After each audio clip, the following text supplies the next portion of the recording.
Bismillahirrahmanirrahim. Assalamualaikum warahmatullahi wabarakatuh. Perkenalkan, saya Yesti Handayani, mahasiswa PPG Prajabatan Gelombang 2 PGSD Universitas Pakuan.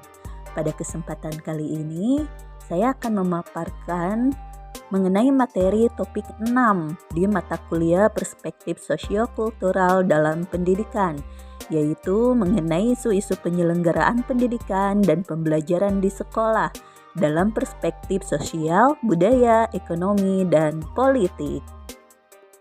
Dalam materi kali ini, berbicara tentang teori Vygotsky tentang isu-isu penyelenggaraan pendidikan dan pembelajaran di sekolah dalam perspektif sosial, budaya, ekonomi, dan politik. Pendekatan sosiokultural Vygotsky ini berkaitan dengan teori dan penelitian lintas budaya modern yang digunakan sebagai rujukan dunia pendidikan. Pada materi kali ini yaitu tentang pengukuran dan kuantifikasi. Zona perkembangan proksimal merupakan konsep Vygotsky yang paling banyak diselidiki dari semua konsep Vygotsky yang pernah ada. Vygotsky ini selalu memiliki fenomena yang kompleks dan otentik sebagai objek penelitiannya, bukan laboratorium pengganti. Yang paling penting baginya adalah selalu menggambar jalur perkembangan dari fenomena tertentu, misalnya memori yang dimediasi, konsep ilmiah, atau permainan. Dalam setiap eksperimen, dia dengan sangat hati-hati menyelidiki fase-fase perkembangan dari fenomena yang bersangkutan. Kemudian dekontekstualisasi pendekatan sosiokultural. Nah, mengapa sih karya Vygotsky didekontekstualisasikan? Ya, salah satunya karena ada kendala teoritis dan politik. Nah, fokus pada dua masalah yang tidak ada dalam teks-teks Vygotsky dalam bentuk eksplisitnya. Namun, menurut kita sangat penting dalam memahami pendekatannya secara keseluruhan. Salah satunya terkait dengan kendala teoritis dan tekanan politik pada masanya. Yang lain terkait dengan apa yang kita sebut bukti diri dari konvensi budaya sendiri. Yang pertama terkait dengan hubungan Vygotsky dengan multikulturalisme modern. Yang terakhir menyentuh spesifik budaya interaksi sosial pada umumnya dan mediasi sosial dalam proses belajar mengajar pada khususnya.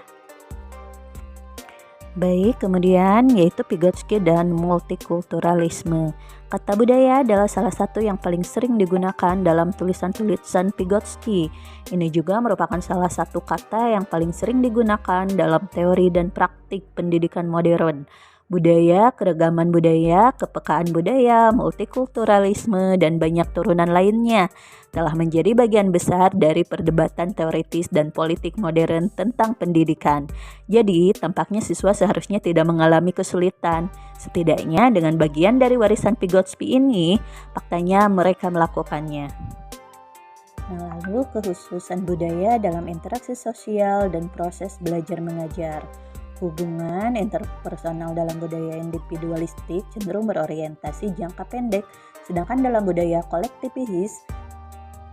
Kemudian yang terakhir yaitu kesimpulan dari teori Vygotsky ini beranggapan bahwa pembelajaran terjadi apabila anak-anak bekerja atau belajar menangani tugas-tugas yang belum dipelajari. Namun tugas-tugas itu masih berada dalam jangkauan kemampuan atau tugas-tugas itu berada dalam zone of proximal development. Nah, sosial, budaya, dan ekonomi serta politik ini memang merupakan hal yang sangat berpengaruh terhadap penyelenggaraan pendidikan dan pembelajaran. Akan tetapi, kita bisa melihat dari berbagai sudut pandang dan mempelajari semua konsep, salah satunya dari Vygotsky, untuk menangani permasalahan-permasalahan yang terjadi dalam dunia pendidikan tersebut. Nah, demikianlah yang dapat saya sampaikan mengenai materi topik 6 ini. Mohon maaf apabila ada kesalahan. Saya akhiri. Wabillahi taufiq wal hidayah. Wassalamualaikum warahmatullahi wabarakatuh. Terima kasih banyak.